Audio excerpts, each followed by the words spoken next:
السلام عليكم ورحمة الله وبركاته.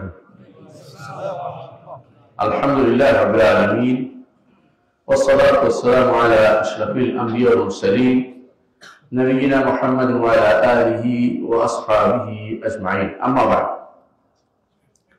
قال الله عز وجل: قل هل ننبئكم بالأخسرين أعمالا الذين ضل سعيهم في الحياة الدنيا وهم يحسبون أنهم يحسنون صنعا। আলহামদুলিল্লাহ, আল্লাহ তাআলার বাণী সত্য। তিনি যেমন সত্য, তার বাণী সত্য। তিনি মুহাম্মদ রাসূলুল্লাহ সাল্লাল্লাহু আলাইহি ওয়াসাল্লাম পাঠিয়েছেন, তিনিও সত্য। কোরআন সত্য, হাদিস সত্য। দুনিয়ার মানুষ সবসময় সত্যকে আঁকড়ে ধরতে চায়, অসত্যকে বর্জন করতে চায়। সমস্যা একটাই, সত্য কিভাবে পাওয়া যাবে? আরবিতে একটা শব্দ আছে, হক। রাসূলুল্লাহ সাল্লাল্লাহু আলাইহি ওয়াসাল্লাম যখন রাতের বেলা তাহাজ্জুদের সালাতের জন্য উঠতেন, তখন বলতেন, আল্লাহুম্মা আনতাল হক ওয়ান নাবিয়্যুনা হক। এবার রাসূলুল্লাহ সাল্লাল্লাহু আলাইহি ওয়াসাল্লাম সবগুলি হক, রাতের আখিরাতের জিনিসগুলো হক বলতেন, দুনিয়ার জিনিসগুলো হক, দিনের জিনিসগুলো হক বলতেন। এ হক অর্থ কি আসলে? হক বলিলে আমরা হক অর্থ হচ্ছে দুইটা জিনিস। একটা হচ্ছে যদি সংবাদ হয় তাহলে সত্য সংবাদ, অথবা যদি অর্ডার হয়, নির্দেশ হয়, তাহলে ইনসাফপূর্ণ অর্ডার। বুঝছেন কিনা? কোরআন কারীমে হয় নির্দেশ দিয়েছে না সংবাদ দিয়েছে। আল্লাহ তাআলা কোরআন কারীমে হয় নির্দেশ দিয়েছে না সংবাদ দিয়েছে। নির্দেশ দিয়েছে যেমন বলছেন, ইকরা বিসমি রাব্বিকাল্লাযী খালাক, পড়ো তোমার প্রভুর নামে। নির্দেশ দিয়েছে যেমন আকিমুস সালাতা ওয়া আতুজ যাকাতা, সালাত কায়েম করো, যাকাত দাও। আবার সংবাদ দিয়েছেন, ইয ক্বালা রাব্বুকা লিল মালাইকাতি ইন্নী জাইলুন ফিল আরদি খলিফা, যখন আল্লাহ তাআলা মালায়েকাদের বললেন, জমিনের বুকে আমি খলিফা সৃষ্টি করতে যাচ্ছি, জমিনের বুকে আমি প্রতিনিধিত্বকারী, যারা দুনিয়ার বুকে একজনের পর একজন আসতেই থাকবে, এরকম একটা প্রজন্ম সৃষ্টি করতে যাচ্ছে, কিয়ামত পর্যন্ত যারা এই অবস্থায় থাকবে। আল্লাহ তাআলা তাদেরকে জানিয়েছেন। এটা কি? সংবাদ। তাহলে হয় সংবাদ, না হয় হয় সংবাদ, না হয় নির্দেশ। এর বাইরে কিছু নেই। হক অর্থ হচ্ছে আল্লাহ যা নির্দেশ দিয়েছেন তা হক, আল্লাহ যা সংবাদ দিয়েছেন তা নির্দেশ দিয়েছেন তা ইনসাফপূর্ণ, যা সংবাদ দিয়েছেন তা হক বা সত্য। তাহলে দুইটা জিনিস মিলে পুরো কোরআনকে আমরা পাচ্ছি, তাই না? এখানে আল্লাহ তাআলা বলছেন, কুল হাল নুনাব্বিউকুম বিল আখসারিনা আমালা। হে নবী, আপনি বলেন। নবীকে বলছেন জানাতে, আমরা কি জানিয়ে দেব না তোমাদেরকে এমন লোকদের সম্পর্কে যারা আমল করে ক্ষতিগ্রস্ত হয়েছে? আমল করে ক্ষতিগ্রস্ত হয়েছে, আমল না করে সে কিছু পাওয়ার আশাও করে না। কেউ যদি বলে আমি পরীক্ষার খাতা লিখি নাই, সে পাশে আশা করাটা বলে দেয়। হ্যাঁ, তার যদি এরকম হয় যে সবাই যে মিছিল করে পাশ করে বলবে, আলাদা কথা। এখন তো অনেকেই বের হচ্ছে, দুর্ভাগ্যবশত। কিন্তু যে আমল করছে, আশা করে আছে যে বিশাল কিছু পাবা, মনে করেছে কবরে গেলেই ফেরেশতারা তার জন্য অনেক কিছু নিয়ে অপেক্ষা করে আছে, অনেক কিছু নিয়ে অপেক্ষা করে আছে। কিন্তু যাইয়া দেখেছে সেখানে বিশাল মুগুর নিয়ে অপেক্ষা করে আছে।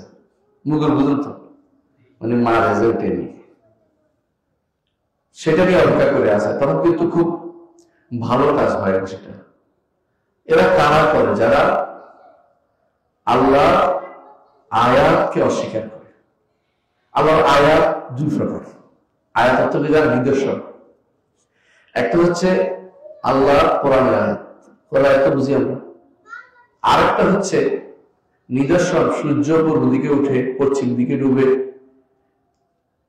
দিন রাত্রির পরিবর্তন, এগুলি কিন্তু নিদর্শন। যারা এই নিদর্শনগুলি দেখেও না দেখার ভান করে, এই আল্লাহর দেয়া নিদর্শন কোরআন কারীমকে পড়া থেকে দূরে থেকে যায়, এরা কিন্তু আখসারিনা আমালা, আমল করিও ক্ষতিগ্রস্ত। আল্লাযীনা দাল্লা সাইয়ুহুম ফিল হায়াতিদ দুনিয়া, দুনিয়ার জীবনকে আল্লাহ দিয়েছেন কিছু করে আখেরাতে পাঠানোর জন্য। অল্প কয়টা দিন, কিন্তু 70 বছর, 60 বছর, 100 বছর দুর্লভ, সর্বোচ্চ বেশিরভাগ মানুষ 100 বছর বেশি বাঁচেন। এই অবস্থাতে আপনি এইটাকে সময়টা নষ্ট করে ফেলছি। আমরা কিভাবে নষ্ট করি? প্রথমে 10-12 বছর খেলাধুলা কাটিয়ে দেয়, এরপরে নিজেকে নিয়ে ব্যস্ত থাকি একটা সময়, এরপরে বিয়ে শাদী করলে আনন্দ উৎসবে একটা সময় কাটিয়ে দেয়, এরপরে সন্তান সন্ততি নিয়ে একটা সময় কাটে, এরপরে আসে কি গর্ব অহংকারে একটা সময় কাটে, গর্ব অহংকার চলে আসে। তাফাখুর, কোরআনে কারীমে আল্লাহ তাআলা এটা বলে দিয়েছেন আমাদেরকে যে তাফাখুরু ফিল আমওয়ালি ওয়াল আওলাদ। একটা সময় আসে গর্ব অহংকার নিয়ে কাটতে চায় মানুষের।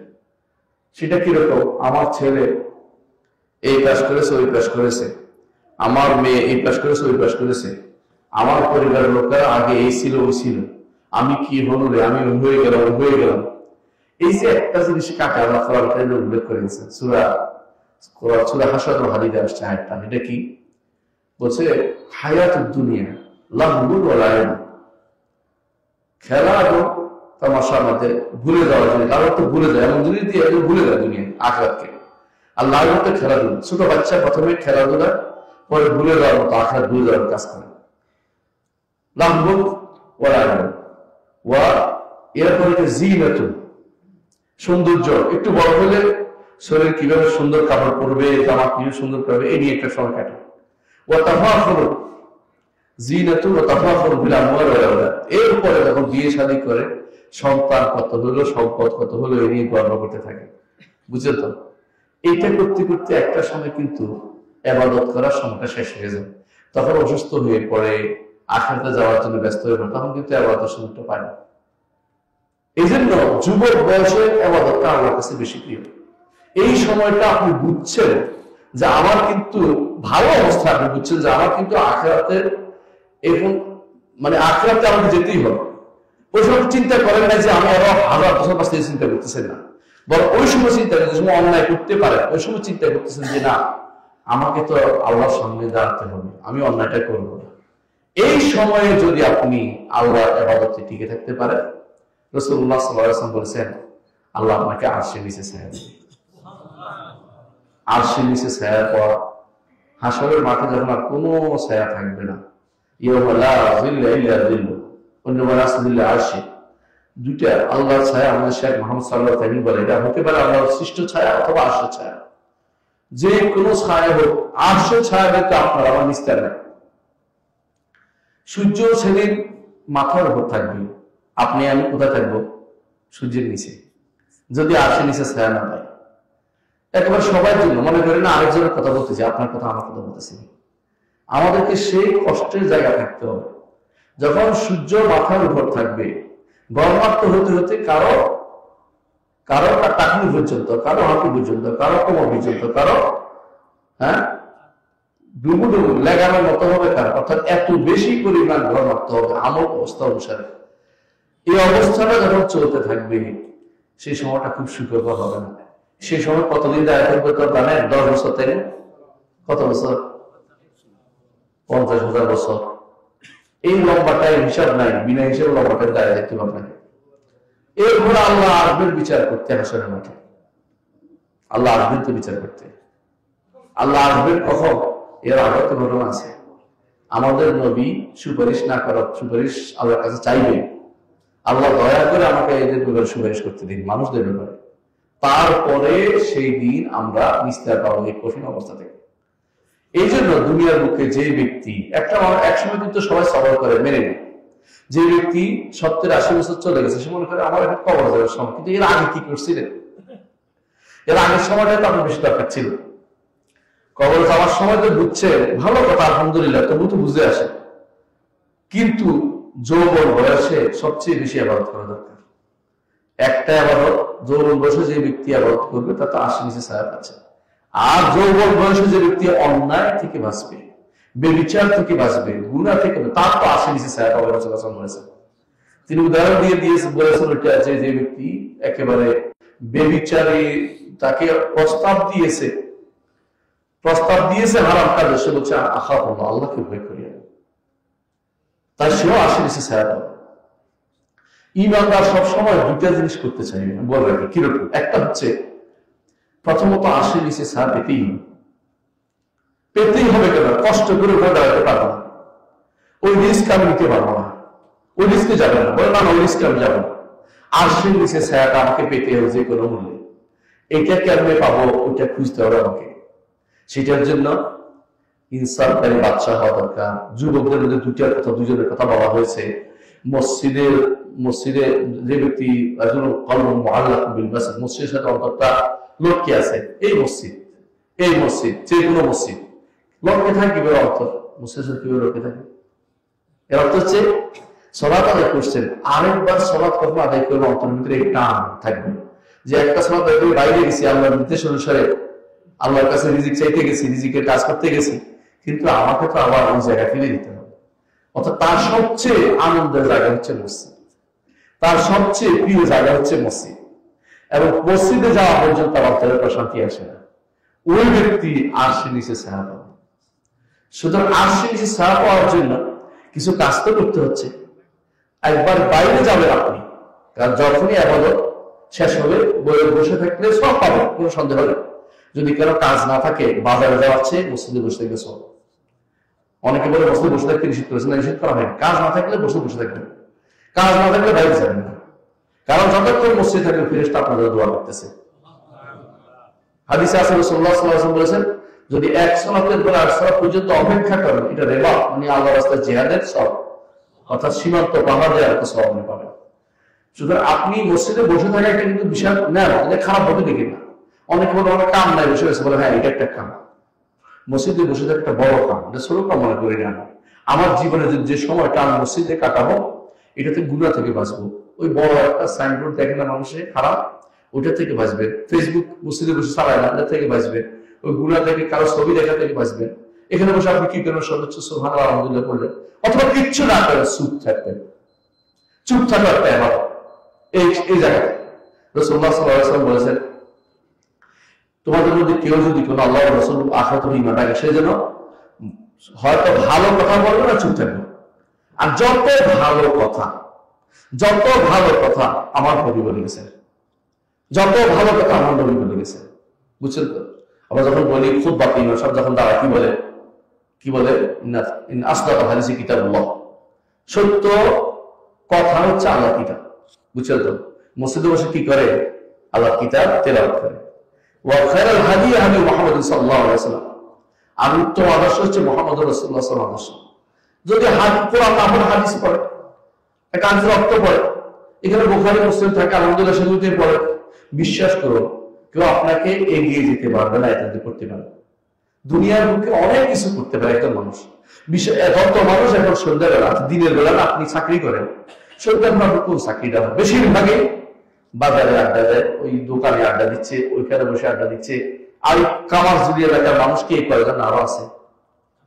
আরো আছে না? ওদের কালা কবুল করেন এখানে আসার জন্য, সত্য কথা। তারা আখিরাতের আমলের জন্য কবুল হয় না, আখিরাতের আমল শোনার জন্য কবুল হয়। আপনি এই যে মজলিসে আসছে, এটা কিন্তু আল্লাহর নিয়ামত ছাড়া কিছু না, কেউ আসতে পারে না। সত্য চেষ্টা করলো, শয়তান বেঁধে রাখে, ওদিকে নিবে না, আমি আল্লাহর ঘরে যাব। রাসূলুল্লাহ সাল্লাল্লাহু আলাইহি ওয়াসাল্লাম বলেছেন, কেউ যদি আল্লাহর ঘরে আল্লাহর জিকিরে হাজির হয়, তখন কি হয়? রাসূল বলেছেন, ফেরেশতারা তাদের উপর তাদেরকে ঘিরে রাখে এবং আল্লাহর পক্ষ থেকে রহমত নাযিল হয়, সাকিনা নাযিল হয়। আল্লাহ তার কাছে যারা আছে, আল্লাহর কাছে কি আছে? ফেরেশতারা। ফেরেশতাদের কাছে আপনাদের কথা আলোচনা করেন। আল্লাহু আকবার। আপনার কথা 1000 বার, আপনি আল্লাহর 1000 আলোচনা করার চেয়ে আল্লাহ একবার আলোচনা করলে কিন্তু বিশাল নাই। আল্লাহ আপনার একবার আলোচনা করেন, বিশাল নাই। আল্লাহ তাআলা আপনার আলোচনা করা অর্থই হচ্ছে আপনার মর্যাদা বৃদ্ধি হয়ে গেছে, আপনি উপরে উঠে গেছেন। আল্লাহু আকবার। এই জন্য নিজে চেষ্টা করবেন যে কোনো মূল্যে আল্লাহ তাআলার কাছে আপনার মর্যাদার উপর হয়ে যায়। দুনিয়ার বুকে হয়তো আপনাকে অনেকে চিনবে না, ভোট দিবে না, আপনাকে মেম্বার বানাবে না, চেয়ারম্যান বানাবে না, ও আপনার তো কমিশনার বানাবে না, আবার কি বলে মেয়র, কাউন্সিলর বানাবে না। আপনি তো চিন্তা করে গেছে, আমার তো কিছু বললে করলো না, কিন্তু এখানে বলে কোনো লাভ নেই। উপরে যদি কোনো কবুল হইয়া যায়, মরেও আপনি অমর। আপনার চেয়ে সৌভাগ্যবান ব্যক্তি আটকে হলে আপনি হবেন আসলে সৌভাগ্যবান ব্যক্তি যে আমি মরে গিয়েও অভাব হয়ে গেছি। ইমাম বুখারী রাহমাতুল্লাহ আলাইহি, ইমাম বুখারী রাহমাতুল্লাহ আলাইহি কোন দেশের রাজা ছিল? কাউন্সিলর, মেয়র, প্রেসিডেন্ট, প্রধানমন্ত্রী, উপদেষ্টা কিচ্ছু ছিলেন না। কিয়ামত পর্যন্ত ইমাম বুখারীর নাম থাকবে কিনা?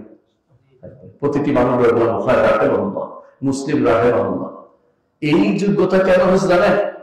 আল্লাহর কথা স্মরণ করে কাজ করেছে, আল্লাহ তার স্মরণকে লম্বা করে দিয়েছে।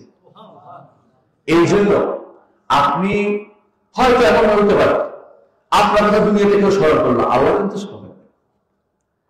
একজন দেখেন, একজন তিনি হচ্ছেন আসিয়া বিনতে মুজাহিদ, একজন নারীর কথা বলছি আমরা। এই নারী ফেরাউনের মতো এত বিশাল সাম্রাজ্যের মালিকের সম্রাজ্ঞী, তাই না? তাই না? সম্রাটের সম্রাজ্ঞী, কিন্তু শান্তি পায় নাই তার কাছে। আল্লাহর কাছে দোয়া করতেছে, আল্লাহ আপনার কাছে আমাদের একটি ঘরের ব্যবস্থা করে দিন। দুনিয়ার ঘর এত বিশাল ঘর আমার জন্য সংকীর্ণ, এগুলি আমার শান্তির ঘর না, আল্লাহ না। ইচ্ছা করলে তিনি কি না করতে পারতেন বলেন তো? বলতেন যে এই নীলনদ থেকে আমার বাড়ির সামনে দিয়ে পানির নহর চালু করে দেওয়া, তাই করতে হবে সংগ্রহ। ইচ্ছা করলে এটা করতে পারি, কিন্তু তিনি এটা পছন্দ করেন না, কারণ তার কাছে আখরাত প্রিয়। রব্বুল বিলিয়ান দেখা পাইতে বুঝছেন, আপনার কাছে একটা ঘর চাই, আপনার কাছে একটা ঘর চাই। আল্লাহর কাছে যদি ঘর পেতে হয়, আল্লাহর কাছে চাইতে হবে কিনা? চাইতে হবে। আল্লাহর কথা শুনতে হবে কিনা? শুনতে হবে। আল্লাহর বাণীকে বুঝতে হবে, পড়তে হবে, রাসূলের ভাষাটা জানতে হবে। এর অর্থ হচ্ছে আপনাকে যে কোনো মূল্যে দুনিয়া কিভাবে প্রপার ইউটিলাইজ করবে, কিভাবে দুনিয়াটা কাজে লাগাবে, এটা শিখতে হবে। আমার অনেক ভাইরা দেখি কয় যে সময় কাটাচ্ছে, কি করে? তাস পিটায়, কেউ বা দুজন তিনজনে মিলে বসে, এখন তো কয়েকজন লাগে না, এখন একজনে বসে সময়টা খেয়ে গেল সবটা, কি বসে বসে ফেসবুকিং করতেছে, ফেসবুকে ইউটিউবে হারাম দৃশ্য দেখতেছে, আর রাত পুরোটা যারা কাটতেছে তাদের কিসে কাটে রাত জানে? হ্যাঁ, কি দেখতেছে সারা ধরে? দুনিয়ার যত পচা জিনিস দেখে যুবকরা একটার সাথে আরেকটা জড়িত। সে যে পর্নোগ্রাফি দেখতেছে, এই পর্নোগ্রাফি সে নেশায় পেয়ে গেছে, নেশায় ছাড়তে পারবে না। আর কেউ বাপজি খেলা, মাঝি বোনজি কত জি জানি না, আল্লাহ কত খেলা ধরেছে, ওইগুলি দেখে যে ব্যক্তি জীবনটা নষ্ট করে দিবে, নষ্ট ব্যক্তিটা, চোখ নষ্ট, পয়সা নষ্ট, তারপরে ইমান নষ্ট, দিন নষ্ট, এমনকি ফজরের সালাত নষ্ট। দেখছেন তো, ঘুমাই থাকবে সারা রাত, বদল আগে ঘুমে গেছে, কারণ মুশকিল আর থাকতেছে না, চোখ বন্ধ হয়ে গেছে। এরকম রাতে 8টা বাজে, সকাল 8টা 9টা বাজে উঠবে, 10টা বাজে উঠবে, এরপর নাস্তা করবে, 11টার দিকে ভাত খাবে, 4টার দিকে, এরপর 3টা পুরোটা শেষ। খুবই হচ্ছে সবচেয়ে ক্ষতিকর। কুল হাল নাবিউকুম বিল আখসারিনা আমালা, হে নবী আপনি বলে দিন, আমি কি তোমাদেরকে জানিয়ে দিব? না, নবী কাদেরকে জানিয়ে দিব? আমাদেরকে, আপনাদেরকে। বিল আখসারিনা আমালা, আমল করে ক্ষতিগ্রস্ত। আমল করছি, আশা করে বসে আছে অনেক কিছু, কিন্তু পাবো না। কারণ দুই কারণে আমল পাই না। একটা আমলটাই শুদ্ধ না, মোটেই ঠিক মতো হয় না। আর হচ্ছে আমলটা হচ্ছে কিন্তু রাসূলের আদর্শ মোতাবেক হয় না, বুঝছেন তো? আমলটা বাতিল অথবা আমলটা বেদাত, দুটো একটা। আপনি যেটা করছেন একবারে সম্পূর্ণ শিরকি কুফরি আমল করে গেছেন, অথবা যেটা করছেন যে রাসূলের আদর্শ মোতাবেক নেক আমল করতে গেছেন, কিন্তু রাসূলের আদর্শ মোতাবেক হয় না, দুইটাই কিন্তু বাতিল। আর যদি আমরা অনেক কিছু দেখি রাসূলের আদর্শ মোতাবেক হয় না, তাহলে আপনি দেখবেন যে অনেক কিছুতে আমরা পিছিয়ে আছি। দিন জানার ক্ষেত্রে পিছিয়ে আছি, শরীয়ত জানার ক্ষেত্রে পিছিয়ে আছি, কোরআন বুঝার ক্ষেত্রে পিছিয়ে আছি, হাদিস বুঝার ক্ষেত্রে পিছিয়ে আছি। এমনকি কোনো সময় যদি আমরা চেষ্টা করি যে আমরা ভালো একটা কাজ করবো, তখন মনে করি এখন লজ্জার বিষয় দাঁড়িয়েছে, এত বড় হইয়া কি জিজ্ঞাসা করবো? হুজুরে জিজ্ঞাসা করি, এখন হুজুর জানাজার দোয়াটা তো শিখলাম না। আচ্ছা, জানাজার নামাজের আবার নিয়তটা একটু বলে দেন, নিয়ত বলি, তুই জানাজার নামাজের নিয়ত বলে একটা জিনিস। নিয়ত কি বলার জিনিস না করার জিনিস? করার জিনিস। কিন্তু ওদের কাছে দেখবেন যে প্রচুর পরিমাণে নিয়ত বলার জিনিস হয়ে গেছে। এরা ছোট বাচ্চাদেরকে এমন জিনিস মুখস্থ করা যেগুলো জীবনে কোনদিন কাজে লাগবে না, জীবনে কোনদিন কাজে লাগবে না। কি নিয়ম মুখস্থ করাচ্ছে? ওই জুমার জুমার একটা ইয়ে আছে, নিয়ত আছে, এটা তো এখন আমি পারি না। মানে জুমার নিয়ত মুক্ত করা, এমনকি জুমার পরে আবার জোহর হয় একটা, জানেন কি দেখেন, ওইটাও শিক্ষা দিচ্ছে। এই যে ব্যাপারগুলি শিক্ষা দিয়ে এত কষ্ট করতেছে, মানে দেখেন অনেকে আছে দেখবেন যে মিলাদ মাহফিল করতেছে। আজকে আসার সময় আমি শুনতেছি, আজানের আগে দেখলাম টঙ্গীতে বেশিরভাগ এলাকার কারণ শুনতেছি মাইকে, যে বেশিরভাগ এলাকায় আসসালাতু আসসালামু আলাইকা ইয়া রাসূলুল্লাহ করতেছে। আজানের আগে এটা পড়া কি বিদআত, কোনো সন্দেহ নেই। এটা তারা সওয়াবের নিয়তে করতেছে, কিন্তু সওয়াবের নিয়তে করতেছে, কিন্তু স্থান পরিবর্তন হয়ে গেছে। যদি অন্য জায়গায় ঘুরতো সওয়াব হতো না। সালাতের মধ্যে আছে না আল্লাহুম্মা সাল্লি আলা মুহাম্মাদ, আছে না, করতে পারতো। রুকুর মধ্যে বললে হতো, হতো না। তাহলে বোঝা যায় সেজদার মধ্যে বললে তো সালাত নাই। তাহলে জায়গা বেশ কম হইলেও কি হয়, বিদআত হয়ে যায়। একই একেবারে বৈধ জিনিসও জায়গা বেশ কম হইলেও কি হয়ে যায়, বিদআত হয়ে যায়।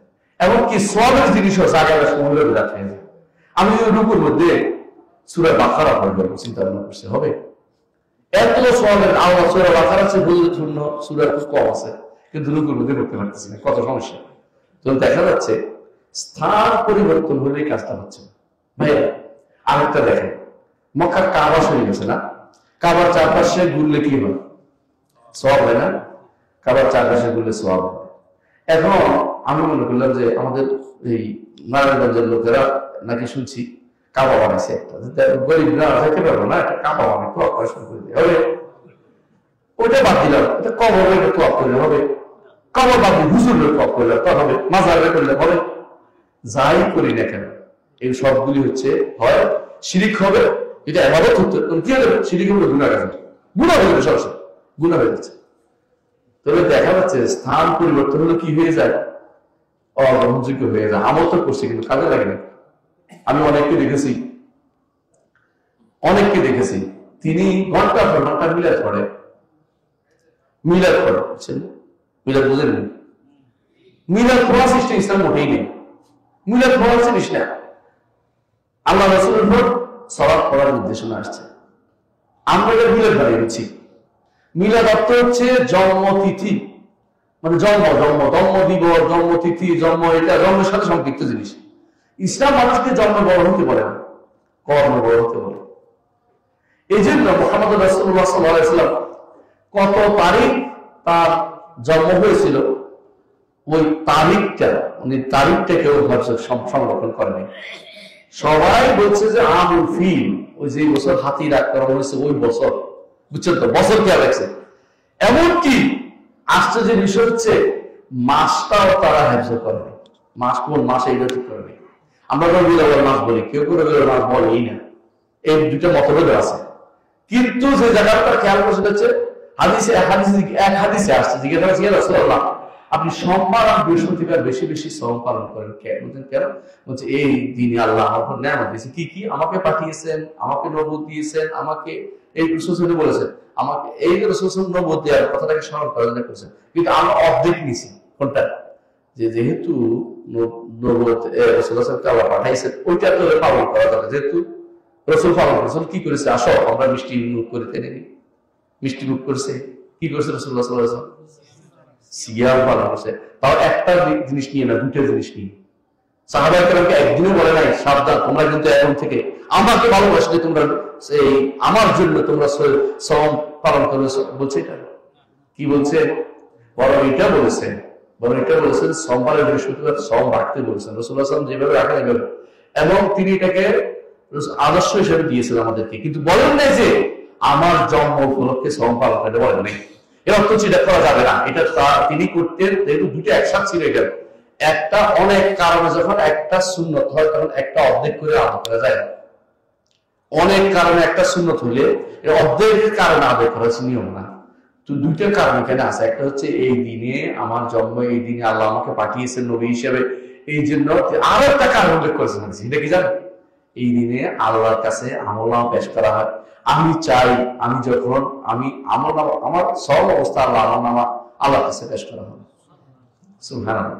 এবং আমরা কি করছি, আমার অন্তরের ভিতরে আছে একটা খারাপ জিনিস আগে থেকে নির্ধারণ করে রাখছি, এবং দলিল খুঁজতেছি। দলিল যেহেতু কোথাও পাই না, তখন হাদিসের শব্দ দিয়ে দলিল নিয়ে ব্যস্ত নিয়ে প্রিয় ভাইরা, এইভাবে তো ধরে নিয়ে যাবে না। তাহলে বোঝা গেল জায়গা পরিবর্তন হলে যেমন বেদাত হয়, তেমনি ভাবে স্থান পরিবর্তন হলে, সময় পরিবর্তন হলে বেদাত হয়, সময় পরিবর্তন হলে বেদাত হয়। কেমনে ধরেন আজকে আমরা আরাফাত মাঠে যেয়ে বসে থাকি, সবাই মিলে সব হবে, 9 তারিখ গেলে সব শুধু হজ হয়ে যাবে, তাই না? 9 তারিখ যদি নিয়ত করে আবার যাইতে পারি ঠিক মতো কাপড় চোপড় করে, কি হজ হয়ে যাবে? আর এখন যদি একেবারে কাপড় চোপড়কে এহরাম বাজে আল্লাহ বলতে বলতে চলে গেলাম, কাজ হইল? কোনো কাজ হবে না। তাহলে বোঝা গেল যে কিছু কিছু বেদাত আমরা করি, অন্যায় কাজ করি, আমাদের প্রোগ্রামের কারণ একটা মিলে নাই, কি দিক দিয়ে কোন দিক দিয়ে মিলে নাই, সময়ের সাথে মিলে নেই। সংখ্যাতেও বেদাত হয়, অগ্রহণযোগ্য সংখ্যার দিক থেকে। সালাতের পরে 33, 33 বার, তাই না? পড়ি না? অথবা 33 বার, তারপর একবার অতিরিক্ত পড়ি কি বলি না, সবগুলো এগুলো জায়েজ। অথবা 10 বার, এটা হাদিসে আসছে, মানলাম। 25 আছে হাদিসে, মানলাম। কিন্তু যদি আমি বলি যে 30, এটা একটা ভগ্নাংশ, আমি এটা একটা সুন্দর একটা সংখ্যায় নিয়ে যাই, যে সংখ্যাটা সবাই বলতে সুবিধা হয়, তো 50 করে দিই আমরা, 100 অথবা 99 অথবা এরকম কিছুটা আলাদা করে দিই, জায়েজ হবে না? এটা এইখানে জায়েজ হবে না, সালাতের পরে জায়েজ হবে না, অন্য সময় জায়েজ হবে। অন্য সময় আপনি সংখ্যা নির্ধারণ না করে অনবরত করেন, আপত্তি নেই, কিন্তু সালাতের পরে এগুলো সংখ্যা নির্ধারণ করাটাই সুন্নাত। তাহলে বোঝা গেছে এখানে আপনি কোন কমতি করতে বাড়তি করতে পারবেন না। এখানে বলা যায় 35 করবো, এটা একটা কি সুন্দর একটা ফিগার, রাউন্ড ফিগার, বা আমরা 40-50 করবো, রাউন্ড ফিগারের কাজ হবে না। এখানে আপনার বিবেক দিয়ে হবে, রাসূলুল্লাহ সাল্লাল্লাহু আলাইহি ওয়াসাল্লাম আদর্শ মোতাবেক চলতে হবে, তাহলে আপনার আমলটা কবুল হবে। আপনার আমল কবুল হবে, প্রত্যেকটা দিন শেষে এরকম করতে হবে আপনাকে। আপনি যদি কেন সেইটা একটা দিলেন, রুকু একটা করলেন, জায়েজ হবে না, কারণ সংখ্যা পরিবর্তন হয়ে গেছে। সংখ্যা পরিবর্তন হলে আল্লাহ দরবারে কবুল হয় না। তাহলে এগুলো সংখ্যা, স্থান, সময়, এগুলিতে আপনার মিল হতে হবে, কারণে মিলতে হইল।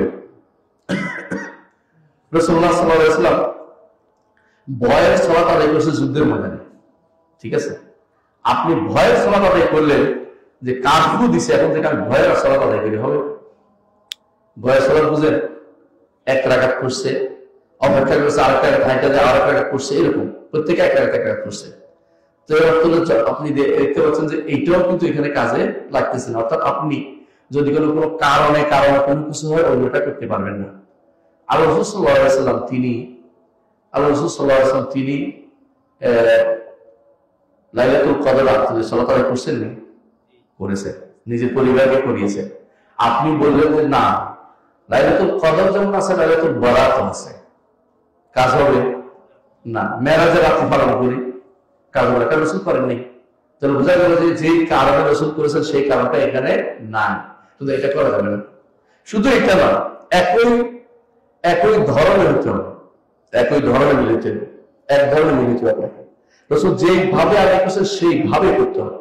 আপনি আগে পা ধুলেন, পরে মুখ ধুলেন, পরে হাত ধুলেন, পরে মাথা মাসে করলেন, ওযু হয়েছে না? এটা ওযু হয় না, ওযু সিরিয়ালি করতে হবে, সিস্টেম টাইপ আসতে হবে আপনাকে।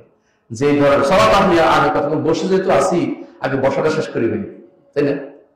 আপনাদের তথাকথিত অমুক তমুক আছে কিছু, তারা মনে করে অমুক বিন অমুক, বুঝছেন, মুরাদ বিন আমদাদ, এই জাতীয় লোকেরা, তারা বসে আছে, তারা মনে করে যে সালাত একরকম পড়লেই, কারণ রাসূলকে যখন মানে না, তখন সালাতের কোনো নিয়ম তো পায় না। রাসূলকে যে মানবে না, সালাতের নিয়ম সে খুঁজে পাবে সারাদিন। কারণ রাসূলকে না মানলে সালাত কেমনে পড়বে, যাকাত কেমনে দিবে? যাকাত দেওয়ার নিয়ম কে বলে দিয়েছে? সাইয়্যিদুল খালক মুহাম্মদুর রাসূলুল্লাহ সাল্লাল্লাহু আলাইহি ওয়াসাল্লাম বলে দিয়েছেন। রাসূলকে যদি না মানে, সালাত কিন্তু করতে, যাকাত দিতে পারবে না, হজও করতে পারবে না। হজের নিয়ম কে বলে দিয়েছে? রাসূলুল্লাহ সাল্লাল্লাহু আলাইহি ওয়াসাল্লাম বলে দিয়েছেন। তাহলে এই ধরনটা কে বলে দিয়েছে? রাসূলুল্লাহ সাল্লাল্লাহু আলাইহি ওয়াসাল্লাম। ধরনটা যদি কোনো আপনি কোনটা উল্টা পাল্টা করেন, আল্লাহ দরবারে কবুল হবে, আল্লাহ দরবারে কিছু কবুল হবে না। তো দেখা যাচ্ছে ধরন দিকটা আপনি দেখতে হবে। তারপরে আপনার মিল দেখতে হবে একই ধরন, একই দিক থেকে, একই জিনিসের দিক থেকে। কেমন বুঝাই বলি, রমজান কোরবানির মাস আসছে, আপনি বাজার নিয়ে দেখবেন যে একটা হরিণ বিক্রি হচ্ছে, সে কি দাম। ছাগল কান্ডের কথা বলতেছি না, হরিণের কথা বলতেছি। হরিণ কিনে আনছেন আপনি, যে হরিণ দিয়ে কোরবানি দিবেন, কোরবানিটা হবে না। হরিণ দিয়ে কোরবানি তো বৈধ, যদিও দামি হোক। একেবারে আপনি আরো কি করলেন যে আমি একটা এই জিরাফ কিনে নিয়ে আসি, অথবা একটা আরেকটা কি আছে না ডোরা কাটা, যেটার নাম কি জেব্রা কিনে নিয়ে আসি, এগুলো একটা দিয়ে আপনার কিন্তু কোরবানি হবে। অথচ জন্তু তো জন্তু, খাবার জিনিস, অসুবিধা কি? হ্যাঁ, এগুলি ঘোড়া দিয়ে কোরবানি হবে না। আপনাকে ঠিকই দিতে হবে হয় গরু জাতীয়, মহিষ দিয়েও দেওয়া যায়, অথবা ছাগল জাতীয় আরো কি আছে, বেড়া আছে, আবার আরেকটা আছে আরাবিয়ান ছাগল আছে, দুম্বা কয়ে, হ্যাঁ দুম্বা দেখছি পিছন দিয়ে এরকম থাকে, শেখের ওখানে থাকিয়ে আসছে বলছে, শেখ সব সিং। তো এগুলি দিয়ে দিতে পারবেন, কারণ এগুলো শাক জাতীয়, গরু জাতীয় শাক জাতীয়, কারণ এগুলো হচ্ছে গৃহপালিত, বুঝছেন তো, যেগুলি মানুষের সাথে চলাফেরা করে, এগুলি বনে থাকতে পছন্দ করে না, জনগণের সাথে। হ্যাঁ, তো সেইগুলি দিয়ে আপনি কোরবানি দিতে পারবেন রাসূলুল্লাহ সাল্লাল্লাহু আলাইহি ওয়াসাল্লাম আদর্শ অনুসারে, তাই না? তাই হরিণ দিয়ে দিতে পারবেন না, যতই আপনার ঘরে পারেন না কেন, কারণ এটার মূল হচ্ছে বাইরে থাকা, আপনি জোর করে রাখতে রেখেছেন, আবার ছায়া দিলে বন যাতে সে পছন্দ করবে। তো সুতরাং এইটা দিয়ে যে আমি বুঝতে পারছি না, আপনাকে এই জায়গাটাও মিল করতে হবে, তাহলে আপনাকে সংখ্যায় মিল করতে হচ্ছে, তাই না, জায়গায় মিল করতে হচ্ছে, তারপরে হ্যাঁ সংখ্যায়, জায়গায়, তারপরে সময়ে, তারপরে জিনিসে, তারপরে পদ্ধতিতে মিল করতে হচ্ছে। এই যে এতগুলি জিনিস আপনার মিল করতে হচ্ছে, প্রত্যেকটা আবাদতের ক্ষেত্রে আপনি খেয়াল রাখতে হবে যে আমি যা করতেছি আমার নবী কি তা করেছেন কিনা। এটা কিন্তু এখানে উদ্দেশ্য, এটাই এই জন্য আল্লাহ বলছেন কুল হাল নাবিয়ুকুম বিল আকসারিনা আমালাতান তাবাসারু ফিল হায়াতিদ দুনিয়া ওয়া হুম ইয়াহসাবুনা আন্নাহুম ইহসিনুনা সুন্নাহ। তারা মনে করছে কত ভালো কাজ না করতেছে, আমি অনেককে দেখেছি এগুলো শুধু এই জায়গায় না, আকীদার ক্ষেত্রে চলবে, শুধু আমলের ক্ষেত্রে, আকীদার ক্ষেত্রে চলে। আকীদার ক্ষেত্রে একজন মানুষ তাহাজ্জুদ গুজার আছেন, অনেকে তাহাজ্জুদ পড়ে না, থাকে তাহাজ্জুদ পড়ে, কিন্তু তিনি বিশ্বাস করেন যে আল্লাহ রাসূল গায়েব জানতেন, তাহাজ্জুদে কাজ হবে? কোনো কাজ হবে না, সব বরবাদ হয়ে গেছে। একজন মানুষ যদি মনে করে যে খাজা মঈনুদ্দিন চিশতি তার দরবার থেকে কেউ খালি হাতে ফিরে আসে না, এটা মনে মনে আছে, কিন্তু সে সালাত আদায় করে, যাকাত দেয়, সওয়াব হজ করে, নামাজ হবে, তার কিচ্ছু হচ্ছে না। তবে এখন মেইন পয়েন্ট কিন্তু আমাদের দুইটা, আমি যেটা ঘুরে আসতে চাচ্ছি, একটা হলো বিশ্বাসটাও ঠিক করতে হবে আর আমলটাও ঠিক করতে হবে। এই দুইটা জিনিসের একটা যদি বরবাদ হয়ে যায়, আপনার একটাতে আপনার একদম কাফের হয়ে যাচ্ছে বিশ্বাসের কারণে, আরেকটাতে আমলটা বরবাদ হয়ে যাচ্ছে। এবং আমলটা বরবাদ হচ্ছে আপনি যে এতদিন যে আমল করে আসলে একই খারাপ আমলটা, এটা কোনটাই কবুল হয় না। আর বিশ্বাসে যদি সমস্যা থাকে, তাহলে আপনি যত আমল একেবারে সুন্নাহ মোতাবেক করছেন তাও কাজ হয় না। একেবারে রাসূলুল্লাহ দেখা মতো সুন্নাত একেবারে আমরা যেভাবে অভিযান করে নামাজ পড়ি, তাই না, এবং কি হাত বেঁধে সুন্দর করে 3টা জায়গায় বুলুন করে বুকের কাছাকাছি যেখানে হোক হাত বাঁধি নামাজ পড়তেছি, এমনকি আমি জোরে বলতেছি, কিন্তু মনে মনে আছে যে ওলি আল্লাহদের কিছু একটা তো আছে, দেশটা কি এমনি চলে নাকি, শেষ কাজ হয়ে গেছে, আপনার সবার কোনো কাজ দিবে না, শেষ হয়ে গেছে 1 মিনিটে। অথবা কিচ্ছু করেন নাই, শুধু এই মাজারে 10টা টাকা দিছে, পুরো জীবন আরো বড় হয়ে গেছে, কিছুক্ষণের মধ্যে শিরিক করে ফেলছেন। মাজারে টাকা দেওয়া তো আপনি মনে করতেছেন, যতই সালাফি করেন না কেন, বিনা কারণে টাকা দেন, টাকা রোজগার করতেছে কষ্ট, এমনি কেউ দেন মনে করে যে উপকারটা পাবো, একটা উপকার তো আছে। আমাদের সরকার প্রধানগুলো, এখন সাহস করে বলতেছি আর কি, এটা আমাদের সরকারের প্রধানগুলো তাদের নির্বাচন থেকে শুরু করে যান শাহজালাল, এত সোজা জিনিস নাকি আমার দেশের মানুষ বলতে, উনি মন মনে খুশি আছে। আর আমরা কি বলে জানেন, কই যে ওই পবিত্র এলাকা, হ্যাঁ পূর্ণভূমি। আমি বুঝলাম না কিসের পূর্ণভূমি, পূর্ণভূমি হচ্ছে মক্কা মদিনা বাইরে করতেছে, এর বাইরে কোনো পূর্ণভূমি নেই। বাগদাদ শরীফ, আবার আজমির শরীফ, বুঝছেন তো, এরপরে বাড়তে বাড়তে শর্ষিনা শরীফ, আবার চরমরাই শরীফ, বুঝছেন তো, এরপরে মাজার শরীফ, মানে এই যে আপনার শরীফ বেড়ে গেল, এগুলি আপনার কে শিক্ষা দেবে? এগুলো কোনো এরপরে যদি কোনো কেউ বলে যে না আজমির শরীফ না মাদার শরীফ আমাদের এইখানেও এই আপনাদের এই গাজীপুরেও একটা জায়গা আছে পুকুর শরীফ, জানেন না এটা? আমি তো আপনাদের এটা পত্রিকায় দেখছি। কিরকম এক জায়গায় আছে টাকা ফেলে, পুকুরের মধ্যে টাকা ফেলে, যার টাকা ভাসে সে মনস্কাম পূর্ণ হবে না, টাকাটা ডুবে গেলে মনস্কাম পূর্ণ হবে। টাকা ফালাই ফেলে অনবরত, টাকা ফালাই আসে। তো টাকা যে ফালাই আসে এই কাজে করি, সুতরাং মনে করি না সব ভালো মানুষ, কিছু খারাপ মানুষও আছে, সিরকি মুশরিকে ডুবে আছে, টাকা ফালাই আসে। তো টাকা কই যায়? রাতের বেলা জাল দিয়ে টাকা পুকুরে নিয়ে যায়। গাজীপুরের কাছে পাগলা, পাগলা কোনো মানুষ নেই কিন্তু ওখানে মসজিদ পাগলা, শুধু পাগলা নামের কারণে মসজিদের প্রতি মাসে 4 লাখ 2 টাকা কত 2 টাকা পাওয়া যায়। চিন্তা করেন না, আরো বেশি না? এই যে চিন্তা করে কোথেকে আসলো, কি জন্য? যারা টাকা দিচ্ছে সব ইমান শেষ, কিন্তু হজ করে আসলে হজটা বাতিল হয়ে গেছে। এই কথাটা যে আমরা বলা দরকার মানুষের কাছে, ইমান কেন বাতিল হয়ে যায়, অথচ আমি কত ভালো কাজ না করতেছি।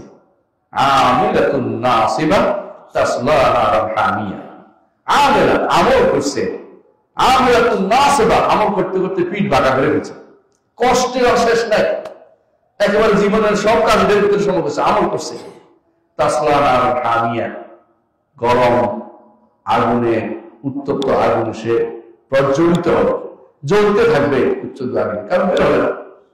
শুধু আমল করার আগে চিন্তা করুন কি করতেছি, 2টা কাজ, এটা অবশ্যই খেয়াল রাখতে হবে। এই জন্য সূরার শেষে আল্লাহ তাআলা কি বলতেছেন দেখেন, কোরআন কারীম আল্লাহ সূরার শেষে, এই সূরারই শেষে, যে সূরাটা আমি তেলাওয়াত করছিলাম, সূরা কাহফের শেষ পৃষ্ঠার আয়াতগুলো, শেষে বলতেছেন আল্লাহ তাআলা যে কুল ইন্নামা আনা বাশারুন মিসলুকুম, হে নবী আপনি বলে দিন আমি তোমাদের মতো মানুষ। রাসূল আমাদের মতো মানুষ কোনো সন্দেহ নেই, মানুষ আমাদের মতো হচ্ছেন কিনা? রাসূলেরও শরীর দিয়ে রক্ত পড়ত, রক্ত পড়ে কাদের? যাদের মানুষের শরীর দিয়ে রক্ত পড়ছে। রাসূলুল্লাহ সাল্লাল্লাহু আলাইহি ওয়াসাল্লাম যখন আর তায়েফ থেকে আসছিলেন, এভাবে তায়েফে চাকরি করে এসেছে, তায়েফ থেকে আসছিলেন, তায়েফ থেকে আসার পথে পাথর মেরে তার শরীর রক্তাক্ত করে দেওয়া হয়েছে, জুতা আটকে গেছে, এত রক্ত ঝরছে, জুতা আটকে গেছে। তারপর তিনি আব্বাসের, এখনো জায়গাটা আছে বিখ্যাত, সেই জায়গাতে তিনি বাগানে ঢুকে গেছেন। সেই বাগানটা মক্কাবাসীদের একটা বাগান, সেটা বিশাল বাগান ছিল, সেখানে ঢুকে গেছে, কিন্তু রক্ত কিন্তু পড়ছে, এটা বলার উদ্দেশ্য।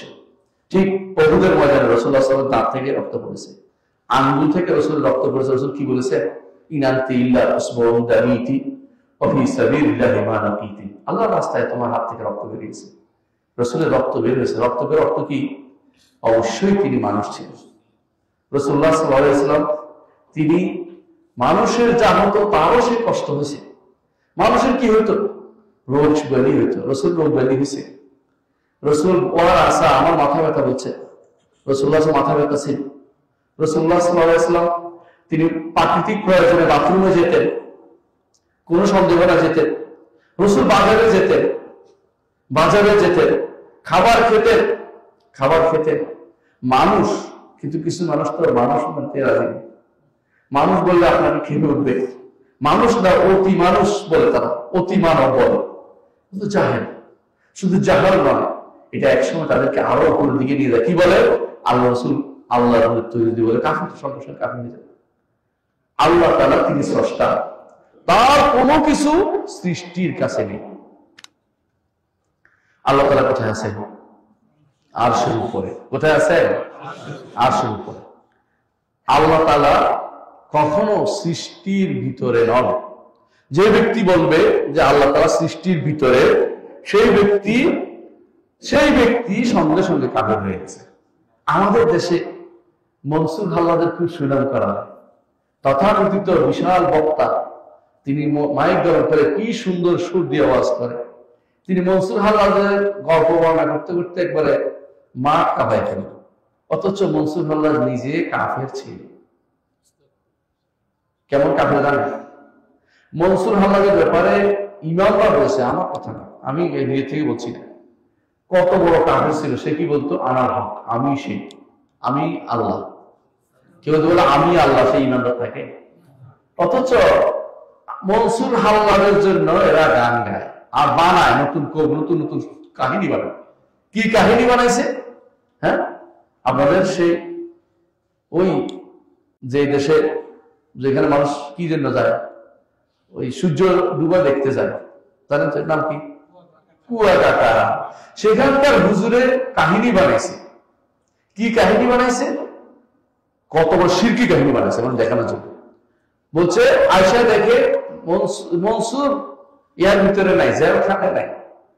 বলে জেলখানা নাই, মনসুর কই গেল? পরের দিন আসলে দেখা যায় পানিতে ভর্তি। পরের দিন আসলে মনসুর, বুঝছেন, মনসুর আছে। বলে 3 দিন আসলাম, তোমার পাইলাম না। একদিন আমি আল্লাহর কাছে গেছিলাম, তো পানি যে দিন আল্লাহ আমার কাছে চলে আসছে, তো আজকে এখন আমি আলাদা হচ্ছি। এটা দিয়ে সে ওয়াজ করে মানুষদেরকে পাগল বানাই দিতেছে। ওয়াজ করছে না, কুফুরি শিক্ষা দিচ্ছে। কুফুরি শিক্ষা দিচ্ছে ভাই, কাফের বানাই দিতেছে মানুষদেরকে। বিশ্বাস নেই। বাগদাদের সমস্ত আলেম ওলামা ফকিহ একমত হইয়া তাকে শুনে চলেছে যে এর মতো নিকৃষ্ট কাফের দুনিয়াতে হইতে পারে না। তার নামটাও বলতে পারে না, জানেন? তার নাম কিন্তু মনসুর না, তার নাম হচ্ছে হুসাইন। হুসাইন, তার বাপের নাম মনসুর। এরা তো এটাই জানে না যে বাপুর নাম হুসাইন, বাপুরের বেটা কোটা খবরে নেই। বুঝছেন কথাটা? অথচ ওয়াজ করে ফেলতেছে ওর নাম। আরো একটা আসিল যার ব্যাপারে ইমাম জাহাবি বলছে, ওয়াল্লাহি লা আদরি মা মাতা আলাইহি রাজুল, এই লোকটি কিসের উপর মারা গেছে আমি জানি না, তার বইতে কুফরি ছাড়া কিছু নেই। ইবনে আরাব, এর নাম দিছে আর মহিউদ্দিন ইবনে আরাব। ইবনে আরাব বলে মহিউদ্দিন। আমরা মহিউদ্দিন না, দিনে জীবিত করে নাই, মাহিউদ্দিন, দিনে নষ্ট করে দিয়েছে সে। তার কাছে আর স্রষ্টা এবং সৃষ্টি একই জিনিস, আলাদা কিছু নেই। এই জাতীয় মানুষগুলো এখনো বিশ্বাস করে, যারা মনে করে আল্লাহ সর্বত্র বিরাজমান, তারা এই জাতীয় মানুষ। ওদের বিচার নেওয়া যাবে না। আমি আজকে একজন সাথে ভিতরে ঘুরছিলাম, হে বলে সে সালাফি, সে আমার কাছে পাঠাইছে একটা মাসালা। আমি বলতে মাসালা উত্তর আমি বলছে, সে তখন উল্টে আর খেপে গেছে, বুঝছি সালাফি না দুষ্টামি করছে আমার। বলতেছে দেখেন কত মারাত্মক কথা বলতেছে, আল্লাহর বাণী কোরআনে কারীম, সন্দেহ আছে? সে বলতেছে আল্লাহ তাআলার কথা আল্লাহর কাছে, আমাদের কাছে তো আসতে পারে না। আপনার কথা অনুসারে যেমন তো আমার ইয়া দিচ্ছে, মানে আমার বোকা বানাচ্ছে। আচ্ছা, আমার কথা অনুসারে আল্লাহ আমাকে আসতে পারে না, আমি কেন কখন বলছি? কারণ আপনি বলছেন আল্লাহর কাছে, আল্লাহ তাআলা উপরে আছেন। আমি আল্লাহ উপরে আছে, আল্লাহ যদি কোনো তার কোনো জিনিস আমাদেরকে তার নৈকট্যের জন্য থাকে, আমরা কি নিষেধ করছি? এই বাণী তিনি পাঠিয়েছেন, বাণী নিজের উপর থাকে না। বাণী অবশ্যই আল্লাহর বাণীকে তিনি পাঠিয়েছেন নবীর কাছে, নবীর কাছে, এবং সেটা কিতাবের মাধ্যমে কিতাবে সংরক্ষিত আছে। এটা আল্লাহর বাণী। কি বলতেছে? আল্লাহর বাণী তো আরবি ভাষাতে নেই। তো কোন ভাষায়? কোন ভাষায়? আল্লাহর বাণীর কোনো ভাষাই নেই। আচ্ছা, কিন্তু ভাষায় না হলে বাণী হওয়া, বুঝছেন কথাটা? আমি আপনার সামনে যাই কখন দাঁড়ায় থাকবেন কিছুক্ষণ, এবার মানে বুঝছেন, এবার বুঝছেন সব বুঝছে, এরা কিন্তু কথা হয় না। এরা এমন দুর্ভাগ্যজনক ভাবে কুফরিতে লিপ্ত রয়েছে। এই সমস্ত তথাকথিত বিশাল বিশাল প্রতিষ্ঠান এখন বাংলাদেশে আছে, এদের দিয়ে এখন ইসলামিক ফাউন্ডেশনে বসছে, ভর্তি করছে, বোর্ড অফ গভর্নমেন্ট ভর্তি করছে। যে আগে সোর আসলে এখন বাক্সর হাতে গেছে, বুঝছেন না কথাটা? এরা এখন বোর্ড অফ গভর্নমেন্ট কালেক্টে ঢুকেছে, ভালো করে দেখেন। এগুলি আগে যে সোর থাকতো এখন বাক্সর হাতে গেছে, মানে সরকারের হাতে গেছে। কোনো কিছু চলতেছে না শরিয়া মোতাবেক, নিজের মন মতো অনেকে উল্টাপাল্টা করতেছে। একটা সময় আসছে, মনে রাখবেন এরা কোনোদিন আল্লাহর দ্বীনের পক্ষে কাজ করবে না। এরা দ্বীনকে মানুষকে ইমান নষ্ট করে, ইমান সোর, এরা ইমান সোর। এদের নিকট পীর সাহেব ওই চিঠি লেখা দেয়, চিঠি লিখে দিলে ডুব দিয়া ওখানে এক বেটারে ফাইডা গেছে, বুঝছে তো? সেই জায়গায় রেখে আসবা, সেই জায়গায় রেখে আসলে তোমার বাইর ভাঙন বন্ধ হয়ে যাবে। ওদের নিকট হাসরের দিন জাহাজ নিয়ে আসবে ওরা, আর সেই জাহাজে উঠলে জাহাজে করে তাদেরকে নিয়ে যাবে জান্নাত। জান্নাত তো নিবে না, হাসরের দিন যে জাহাজ তো পানির জাহাজ, তাই না? হাসরের মাঠে পানি আসবে কোথেকে? সেটা কোথায় নিয়ে যাবে? কারণ ইবলিস তার আশাটা পানির উপর রাখছে, হাদিসে আছে, বুঝছেন তো? এরা যে পানির জাহাজে করে নিয়ে যাবে, ইবলিসের কাছে নিয়ে যাবে, আল্লাহর কাছে নিয়ে যাবে, জান্নাত নিয়ে যাবে। এরা হচ্ছে যারা ঈমান চোর আছে, এদের বই পড়বেন, এদের কথা শুনবেন, আপনি আমল যা করেন না কেন সব বরবাদ হয়ে যাবে, কোনো কাজে লাগবে না। আমল করতে হবে কোরআনে কারীমে যা আসছে, রাসূল হাদিসে যা আসছে, এবং যেটা সালফে সালিহিন বলেছেন, সাহাবায়ে কেরাম করেছেন কিনা, ইমামরা করেছেন কিনা, 4 ইমাম আবু হানিফা, মালিক, শাফি, আহমদ, এরা কেউ এই আকীদার ছিলেন না, এরা কেউ এই জাতীয় আমল করেন নাই। আবু হানিফা রাহমাতুল্লাহ আলাইহির ক্ষেত্রে বলা হলো কিছু হাদিসের ক্ষেত্রে অনেক কিছু তার কাছে পৌঁছে নেই বলে বলেন নাই, এটাই সত্য কথা। থাকলে যদি বলতেন তিনি অনেক কিছু তার কাছে পৌঁছে নেই, কারণ সবাই হাদিস তো কুফা পৌঁছে নেই, তখন কাজে এত হেলো আমি বলে দিলাম হাদিসটা কোনো সুযোগ ছিল না, ইন্টারনেট ছিল না, পৌঁছাই দিল। তো অনেক কিছু পৌঁছায় তিনি বলেন না, কিন্তু ইচ্ছা করে কেউ রাসূলুল্লাহ সাল্লাল্লাহু আলাইহি ওয়াসাল্লাম হাদিসের বিরোধিতা করতেন না, এটা হলো মূল কথা। সাহাবায়ে কেরাম রাসূলের একটা হাদিস পাওয়ার জন্য 1 মাসের সফর করেছে একজন সাহাবী, 1 মাস সফর করে হাদিসটা শুনে আবার ব্যাক করেছে, বলে আমার আর বসার সময় না, আমি চলে যাচ্ছি। 1 মাস পর্যন্ত হাদিসের জন্য। আর আমরা হাতের কাছে হাদিস পেয়েছি, জমা করা হাদিস পেয়েছি, তারপরে আমল করতে পারি না। ইমাম বুখারী রাহমাতুল্লাহ আলাইহি তিনি কি সব হাদিস এমনি পেয়েছে, এরকম বই পাইছে? হাঁটতে সারা দুনিয়া সফর করে হাদিস জমা করে বইয়ে লিখে আনে বসে এবার মসজিদ নববীতে বসে তিনি হাদিসটা লিখেছেন, ফিরিয়াতে রওজাতে বসে হাদিসটা শেষ করেছেন, রওজাতুল রিয়াল জান্নাহ বসে। এটা ছিল ইমাম বুখারী রাহমাতুল্লাহ আলাইহি। ইমাম আহমদ ইবনে হাম্বল সারা দুনিয়া পায়ে হেঁটে সফর করেছেন, গাড়ি ছিল না তখনকার সময়, এত পয়সা ছিল না যে তার জন্য 10 জন দাঁড়িয়ে থাকবে নিয়ে, যে একটা গোড়া নিয়ে আপনি আসলে আপনাকে নিয়ে যাবে, এরকম কিছু না। কারণ তখন তারা শিক্ষানবিশ, ছাত্রকে কেউ এত মূল্যায়ন করে, টিচারকে যত মূল্যায়ন মানুষে করে, ছাত্র চলে কি হবে না হবে কেউ বসে জানে নাকি? কেউ জানে না। তিনি কি কষ্ট করে হেঁটেছেন, মরুভূমিতে এমন অবস্থা হয়েছে যে মরে যায় অবস্থা, শেষে কিছু না পাইয়া কি পাইছেন এটা নিয়ে খুশি হয়ে গেছেন যে আমরা অনেক কিছু আল্লাহ তাআলা মিলিয়ে দিয়েছি সামান্য পানি। এরকম কষ্ট করে হাদিস সংগ্রহ করছেন কি জন্য? আমাদের জন্য। আমরা এখন কথায় তাদের দোয়া করি, মানুষের দোয়া করি, কিন্তু এটা আমল না করে আমি আমল করতেছি। হুজুরে কি বলছে তাই, হুজুর কি বলছে তাই শুনবে। এই আমাদের নিকট যেটা অন্যদের নিকট পরিবেশ কম আছে, এই দেখেন একটা জিনিস, খাবার আগে কি বলতে হয়? বিসমিল্লাহ, আলহামদুলিল্লাহ। আপনি বলতে পারছেন বিসমিল্লাহ বলতে পারছেন তো? আলহামদুলিল্লাহ বলবেন, আবার আমি বলছি আলহামদুলিল্লাহ বলতে পারছেন, এই জন্য বিসমিল্লাহ বলতে পারছেন। অধিকাংশ হুজুরে শিখাচ্ছে আপনাদের নুরানি বিভাগে যত নুরানি হুজুর আছে না, এগুলি আপনার ভুল শিখাচ্ছে। দেখুন দেখাচ্ছে বিসমিল্লাহ ওয়া আলা বারাকাতিল্লাহ, কোথায় পাইছে? কোন জায়গায় পাইছে? আপনি যে বাড়াচ্ছেন এটাকে আপনি বাড়াচ্ছেন গুনাহ হবে এটাতে, কারণ আপনি আল্লাহ রাসূলের সুন্নতের মধ্যে বাড়িয়ে দিয়েছেন, আল্লাহ রাসূল সুন্নতের মধ্যে বাড়িয়ে দিয়েছেন। ঠিক রাসূলুল্লাহ সাল্লাল্লাহু আলাইহি ওয়াসাল্লাম যখন সালাত করতেন, ঘুরতে করতে কি বলতেন? আল্লাহুম্মা আনতাস সালাম মিনকাস সালাম তাবারাকতা ইয়া যাল জালালি ওয়াল ইকরাম। এর বেশি বাড়াতেন। আপনি কি বলছেন? আনতাস সালাম মিনকাস সালাম হাইয়িনা রাব্বানা বিস সালাম, তারপরে আদখিলনাল জান্নাতা দারাকা দারাস সালাম, এরপরে আসে আপনি অন্য কিছু নিয়ে আসতেছেন। তাহলে আপনি অর্থ হচ্ছে আপনি বাড়াচ্ছেন, এটা কোথায় পেয়েছেন? এরকম একটা দুইটা নয়, আপনি রাসূল শিক্ষা দিয়েছেন আমাদেরকে 2টা কালিমা। একটা হচ্ছে কি? কালিমাতুত তাইয়্যিবা, ছোট্ট জিনিস, লা ইলাহা ইল্লাল্লাহ। আরেকটা কি? আশহাদু আল্লা ইলাহা ইল্লাল্লাহ মুহাম্মাদুর রাসূলুল্লাহ। আপনার কাছে হচ্ছে 5 কালিমা। 5 কালিমা মুখস্থ না করলে আপনার হচ্ছে না। আমি কার নীতিতে চলছি? আমি এগুলি মুখস্থ করলে কি আমার সওয়াব হবে? 5 কালিমা কি? 5 কালিমা আমি এগুলো মুখস্থ করতে পারি না। ওয়াহিদ আল্লাহ, দানি আল্লাহ, কি জানি আরো কিছু আছে, আবার এর মধ্যে আরো একটা যোগ করছে কেউ 5 কালিমা মধ্যে মতবাদ করছে কেন দেখবেন এক একজন একটা লিখছেন, এক লাগে না। আমি দেখছি 5 কালিমা দেখি কয় দেবো মিলাই দেখি 5 কালিমা এক একটা পাওয়া যাবে, যেটা আল্লাহর পক্ষ থেকে হবে না, রাসূলের পক্ষ থেকে এই জাতীয় 5 কালিমা আসলে আল্লাহ রাসূল শিক্ষা দেন। মূল কথা এটাই বলছি। রাসূলুল্লাহ সাল্লাল্লাহু আলাইহি ওয়াসাল্লাম মানুষ ছিলেন, রাসূল নিজে বলতেছে আল্লাহ বলছে বলে দাও, কুল ইন্নামা আনা রাসূলুন মিসলুকুম, হে নবী বলে দিন আমি তোমাদের মতো মানুষ। তবে কি একটা বাড়তি জিনিস আমার কাছে আসে, দেখি ইউহা ইলাইয়া, আমার কাছে আল্লাহর পক্ষ থেকে ওহী আসে। আল্লাহ ইয়াসতাফি মিনাল মালায়েকাতি রাসূলান ওয়া মিনান নাস, আল্লাহ ফেরেশতাদের থেকে রাসূল নেন আর মানুষদের থেকে রাসূল নেন। মানুষদের থেকে নেন, বুঝছেন তো? আব্দুল্লাহ মুহাম্মদ সাল্লাল্লাহু আলাইহি ওয়াসাল্লাম বাবা আব্দুল্লাহ মানুষ ছিলেন তো, তার দাদা মানুষ ছিলেন তো, তার পূর্বপুরুষ ইব্রাহিম মানুষ ছিলেন তো।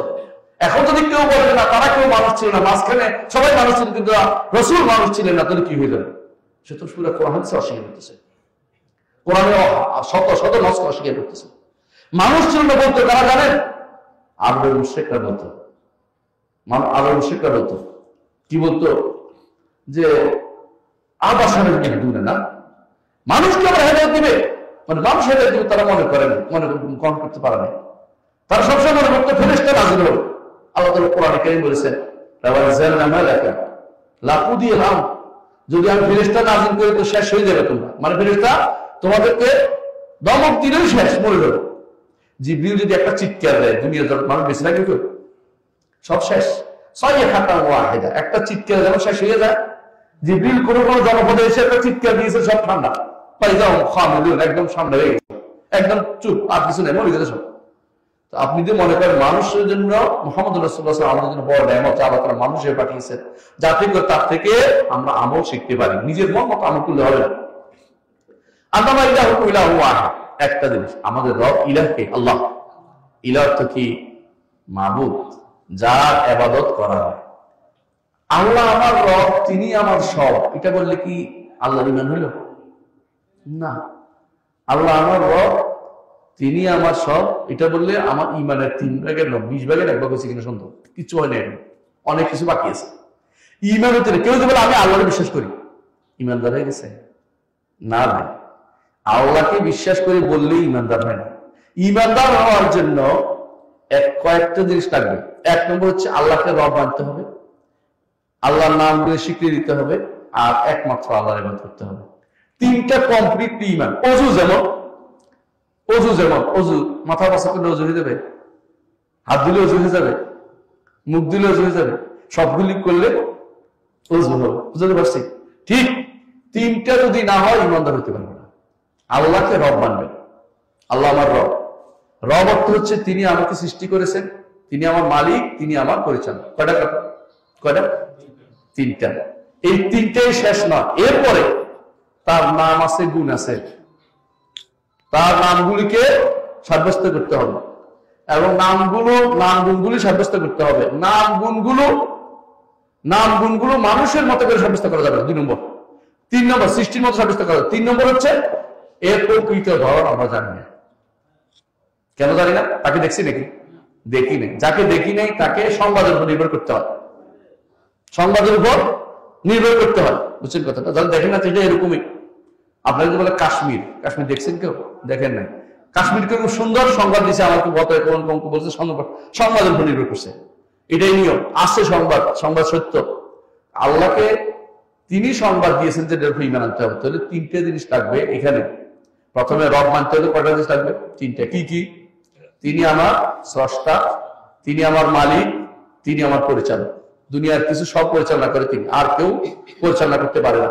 তিনি আইনও দেন, তিনি বিধানও দেন, তার বিধানও তার, এখানে আসছে পরিচালনা, শরীয়তগত পরিচালনা তার, আর দুনিয়া প্রাকৃতিক ভাবে পরিচালনা তার দায়িত্ব। তিনি ছাড়া কেউ এটা করতে পারবে না।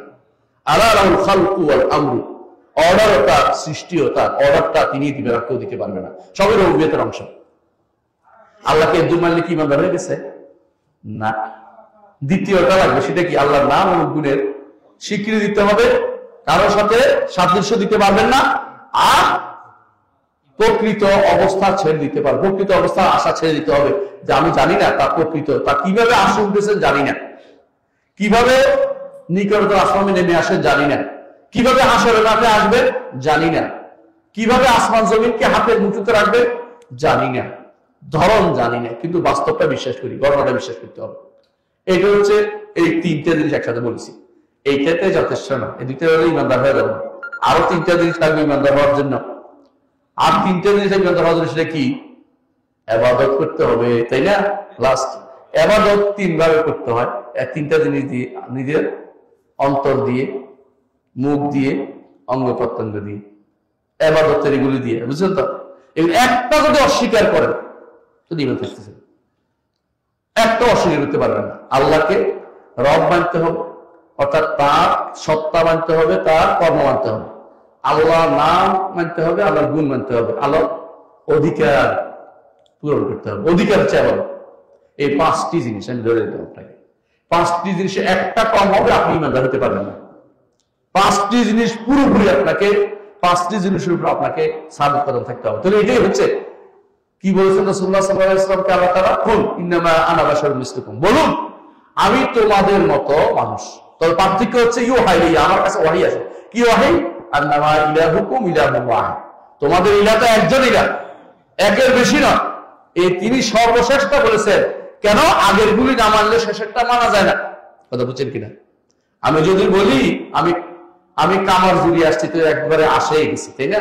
আর আমি যদি টঙ্গি আসছি, তো কিন্তু আশা হয়নি, কিন্তু কিছু আশা তো হয়েছে, কিন্তু এটা আশাটা হয়নি, আসলে এখানে আশা হয়নি। আপনাদের কাজে ভালো লাগতেছে না। ঠিক যে ব্যক্তি একমাত্র আল্লাহর ইবাদত না করে সব মানে, সে ব্যক্তি কোনো কাজে, তার কোনো কিছু কাজে আসবে না। প্রিয় ভাই, এই ব্যক্তি যে ব্যক্তি বললো আল্লাহ আমার রব, আল্লাহ আমার রব, তিনি আমার সব, এটা বললে কি ইমানদার হয়ে গেছে? অথচ এটা গান বানাই হচ্ছে, এটা এখন এটা গাইতে হলে খুশি হবে কি? তারপরে কি বলে? দমে দমে জব তারই অনুভব, হ্যাঁ, তনু মনে, এই তো মশলা পারা, দমে তনু মনে তারই অনুভব। আল্লাহ আপনার তনু, তনের শরীর, তন মানে শরীর, কিন্তু ছোট্ট অর্থ কি? তন মানে শরীর, তন পাশে সব তন পালিয়ে বলতেছি, তনের মূল অর্থ হলো শরীর। শরীরের মধ্যে আল্লাহ অনুভব কেমন করেন? যথেষ্ট। এটা বললে ইমানদার হতে পারবেন কেউ। এটার সাথে একমাত্র আল্লাহ ইবাদত করতে হবে, আল্লাহর নাম ঘুরে স্বীকৃতি দিতে হবে। বুঝছেন? তনু আর অনু এক জিনিস না। আমার ভাই তনু অনুমানে মনে করছে, তন বলা হয় শরীরকে, হ্যাঁ, তনু মন বলা হয় শরীর এবং দেহ, অন্তর এবং মন। বুঝছেন? যেটাকে বলবো দেহ মনে, দেহ মনে, এটা হচ্ছে দেহ মনে। তো দেহ মনে আল্লাহর অনুভব থাকলে আমরা যথেষ্ট হয়ে যাবে। এই অনুভব কিভাবে তার কাছে? যদি বলেন যে আমি আল্লাহর অস্তিত্ব মেনে নিচ্ছি, ওর অস্তিত্ব আছে, বুঝে গেছি, এটা বুঝলেই কিন্তু কাজ হবে না। অনেকে বলে আমি আল্লাহকে মানত, উনি একজনকে মানত, অমুক গোষ্ঠী একজনকে মানে, ওই বানাদার ইমানদার হওয়া যায় না, জান্নাতে যাওয়ার কোনো কারণ নাই, জান্নাতে যেতে পারবে না। যতক্ষণ 5টি জিনিসে পরিপূর্ণ আল্লাহকে আপনি না মেনে নিচ্ছেন।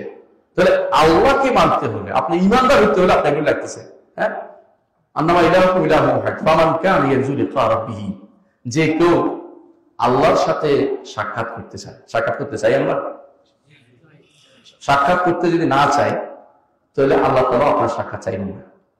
সাক্ষাৎ করতে হলে জান্নাতে যেতে হবে। সাক্ষাৎ করতে না চাইলে আগেই আপনাকে জান্নাত পাঠিয়ে দিবে। হাসরের মাঠে একত্র হয়ে যাবে সব মানুষ। তখন আল্লাহ তাআলা বলবেন, যে যার ইবাদত করতো তাকে নিয়ে চলে যাও। তখন প্রত্যেকটি মাবুদ যার ইবাদত আপনি করতেন, এটাকে একরকম বানিয়ে দেওয়া, এটা পিছিয়ে পিছিয়ে হাঁটতে হাঁটতে কোথায় যাবে? জাহান্নামে চলে। আল্লাহর সাথে সাক্ষাতের কোনো সুযোগ তার হয়নি। আল্লাহ অর্ডার দিবেন এটা, যে যার ইবাদত করতো তার পিছিয়ে পিছিয়ে জাহান্নামে চলে যাবে।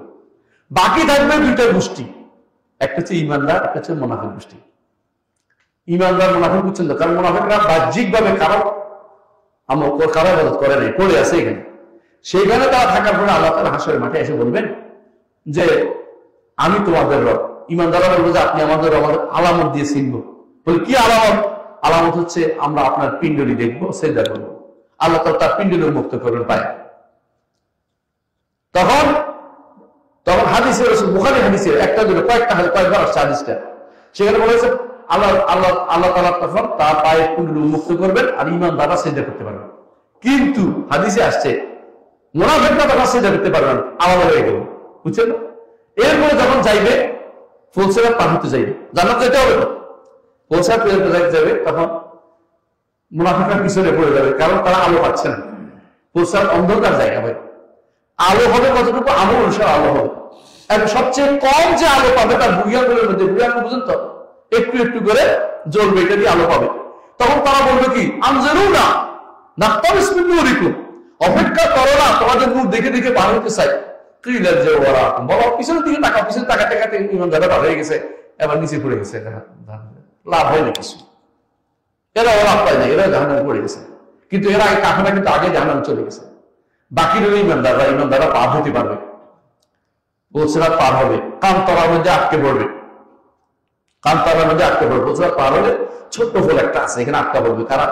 দুনিয়াতে একে অপরে ঘৃণা করতেন, দেখতে পারতেন না, ওরা এটা করতেন, হ্যাঁ, দুনিয়াতে একে অপরের মধ্যে যুদ্ধ পর্যন্ত করছে না, যুদ্ধ হয়েছে, কিন্তু ওখানে যাই সব মাফসাফ করে দিয়ে জান্নাতে ঢুকতে হবে।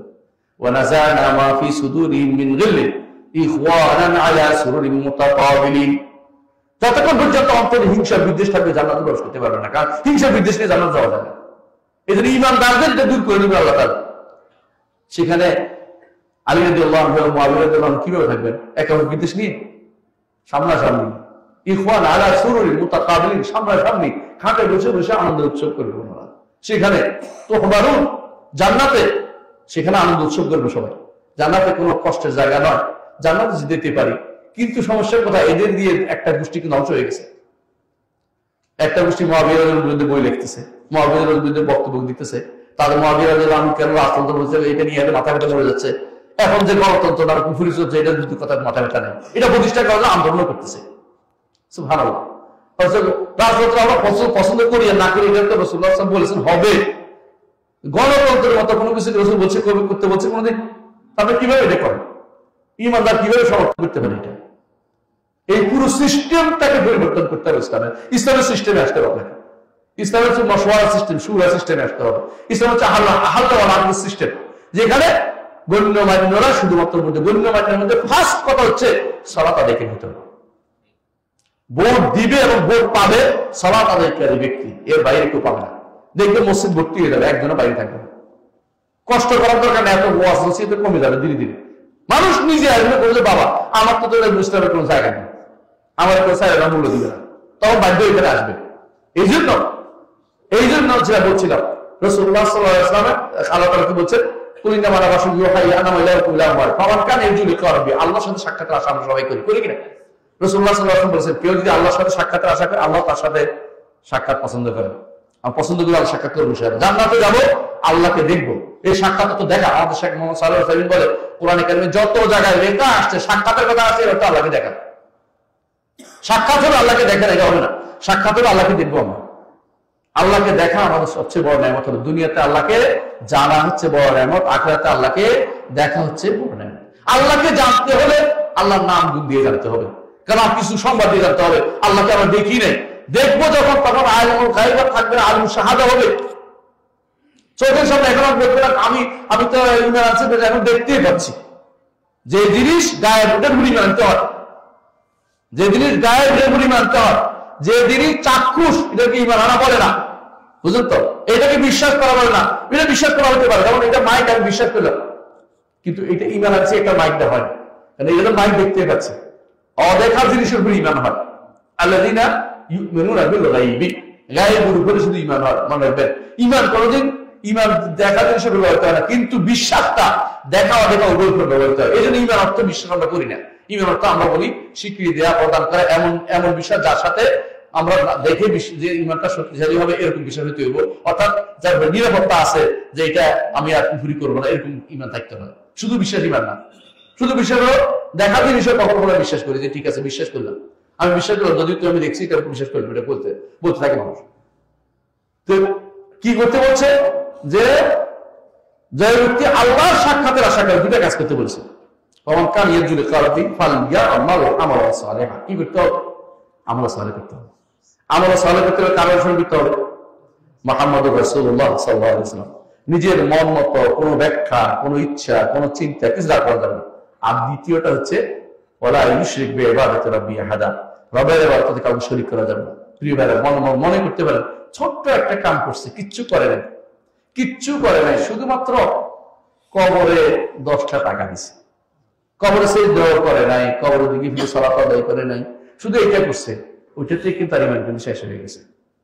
কোনো কারণ নাই, কারণ সে কবলায় খুশি করতে গেছে, যে খুশি আল্লাহকে করা দরকার। কবলাকে ভয় পেয়েছে, যে আল্লাহকে ভাব করা দরকার। কবরের কাছে আশা করছে, আশা কার কাছে করা দরকার? আল্লাহর কাছে করা দরকার। কবরটা কারোর জন্য কিচ্ছু করতে পারে না, এটাই ইমান রাখতে হবে। কবরটা পাওয়ার জন্য অস্থির, যে আমাকে কিছু দেন, আমি কিছু করতে পারি না, আমার কিছু করতে, আমাকে কিছু দেন, এটা ছাড়া কিছু। তার চিন্তা এটা, যে তারা চিন্তা করতো যদি দুনিয়াতে আসতে বেশি বেশি সালাত আদায় করতো তারা। এই 2 রাকাত সালাতের জন্য কবরওয়ালা যত কান্নাকাটি করে, আপনি ওযু করে বিদায় করলে আপনি এটা হাসর দিন কবর গেলে পাবেন যে বিশাল বিশাল রেওয়াজ। তখন চিন্তা করুন 2টা রাকাত যদি পড়তে পারতেন বেশি, আর জান্নাতে যাওয়ার পরে কারো কোনো আফসোস থাকবে না, কিন্তু হাসরের মাঠে আফসোস কিন্তু চলে আসবে। এই জন্য এটার নাম হচ্ছে ইয়াউমুল হাসরা। যখন দেখবে যে কিছু মানুষ আগে চলে যাচ্ছে, ইস আমি যদি আগে দেখবে যে মানুষ তো জান্নাতে চলে গেছে, আর আমার কি জায়গা আছে নাকি, জান্নাত দখল করে গেছে মনে করুন, দেশ যেমন দখল হচ্ছে মনে করে। হ্যাঁ, হাদিসে একটা আছে না যে আল্লাহ তাআলাকে বলবেন যে আল্লাহ এই একটু দেন আমাকে, হ্যাঁ আর একটু দেন, তাকে একসময় বলবো যে জান্নাত থেকে জায়গা আছে আল্লাহ তোমার জন্য, এরকম আরো 10টা দেন, পৃথিবীরও 10টা দিবে আল্লাহ তাআলা, সর্বশেষ জান্নাত থাকে। সুবহানাল্লাহ। আপনি মনে করেন না জান্নাতে গেলে আফসোস থাকবে না, কিন্তু এর আগ পর্যন্ত আফসোস থাকবে যে কেন বাবা আমল করতে পারলাম না। নেক আমল করতে হবে এবং একমাত্র আল্লাহর ইবাদত করতে হবে, শিরিক করা যাবে না। 2টা কাজ আমাদের জন্য জরুরি। কার ইবাদত করেছি, কিভাবে করেছি, 2টা। কার ইবাদত করছি, কিভাবে করেছি। কার ইবাদত করেছি? আল্লাহ। কিভাবে করেছি? রাসূলের পথে। ইবাদত শুধু মসজিদে নয় ভাই, দুর্ভাগ্যবশত আমাদের অনেকেই মসজিদে এসে আল্লাহ ইবাদতটা সুন্দর করে করে মসজিদের বাইরে গেলে কিন্তু ভুলে যায়। তখন কিন্তু গণতন্ত্র চলে, সমাজতন্ত্র চলে, আরেকটা কি আছে না, হ্যাঁ, সবাই সর্বধর্ম চলে, হ্যাঁ, ধর্ম নিরপ, এটা ফালতু জিনিস, অনুবাদটাই ভুল। সেকুলার অর্থ কি জানেন? সেকুলার অর্থ ধর্মহীনতা, ধর্ম নাই, মানে ধর্ম না, আপনি যা ইচ্ছে তা করেন। নাহলে কোন ব্যক্তি কি LGBTQ জায়েজ বলতে পারে? এটা যেন আইন তৈরি করতে পারে, এটাকে বৈধ করতে পারে? কোন ব্যক্তি মাথায় আসতে পারে? কিসের ভিত্তিতে এটা বলে? এটা ইমানদার ব্যক্তির মাথায় আসতে পারে না, এটা ইমানদার মাথায় আসতে পারে না। ইমানদার এটা আনা অর্থ হচ্ছে কি, সেই ব্যক্তি দুর্ভাগ্য, তার সেই ব্যক্তি ইমানদার নাই। একটি জিনিস যদি কেউ মনে করে যে LGBTQ হওয়া যায়, তুমি কাফের হয়ে গেছে, কোনো সন্দেহ নেই। কারণ আল্লাহ তাআলা এখানে কোরআনে কারীমে ভাগ করে দিয়েছেন। কোরআনে কারীমে পুরুষ নারীকে একরকম আর করতে নিষেধ করেছেন। কি বলেছেন? ওয়ালা তাতামান্নাউ মা ফাদ্দালাল্লাহু বা'দাকুম আলা বা'দ লিররিজালি নাসিবুম মিক্তাসাবু ওয়াল নিসাই নাসিবুম মিক্তাসাবনা। নারী পুরুষ একরকম হতে অনেক জায়গায় নিষেধ করেছে কোরআন হাদিসে। এর অর্থ হচ্ছে এরা কেউ আশাবাদী না হয় যে আমি নারী কেন পুরুষের মতো হলেন না, পুরুষ কেন নারীর মতো হলেন না। এরা তো আশাবাদীর কথা বলে না, এরা সরাসরি কাটাকাটি করে ফেলছে। বুঝছেন কথাটা? শুধু আশা না, কাটাকাটি করছে। কুসিমিন যত বের হয়েছে, এগুলো তো আমাদের জন্য বিপদের কারণ, বিপদের কারণ। দুর্ভাগ্যবশত বাংলাদেশিরা, আমাকে একজন কানাডা প্রবাসী বলছে, বাংলাদেশের ওখানে যাইয়া ছেলে ছেলে বিয়ে হচ্ছে, মেয়ে মেয়ে বিয়ে হচ্ছে। আপনাদের ছেলেরা, আপনাদের মেয়েরা তো বিদেশে যাবেন, তো আপনাদের দেশে যাইয়া এদের সমাজের সংস্কৃতি দেখে একসময় সব দাস হয়ে যাবে, খারাপ লাগবে না? তখন আপনি ওটার পক্ষে ওকালতি করবেন। অনেক ভাইকে দিচ্ছে ওকালতি করতে, ওদের পক্ষে কয়ে ওই দেশে অনেক ভালো আছে বাংলাদেশ থেকে। এটা বলা একদম বড় পুকুরি কাজ। কারণ যত কিছুই হোক আমার বাংলাদেশ ভালো, কথা বলতে পারতেছি মসজিদে, দেখেন কথা নয়, শুধু আদালত দিতে পারবেন না। আপনি কেন খারাপ ভাবে দেখবেন কেন? আপনি যতটুকু আছে ততটুকু নিয়ে থাকবেন, ইমান নিয়ে। এখানে ইমান নিয়ে থাকার সুযোগ আছে, আর এখানে আপনি ইমান নিয়ে আপনার সুযোগ নেই। আপনি মরে গেলে আপনার ক্যারেন দিয়ে ফেলবে কবরের মধ্যে, আর এখানে আপনি 4 জনের কাঁধে করে যাবেন।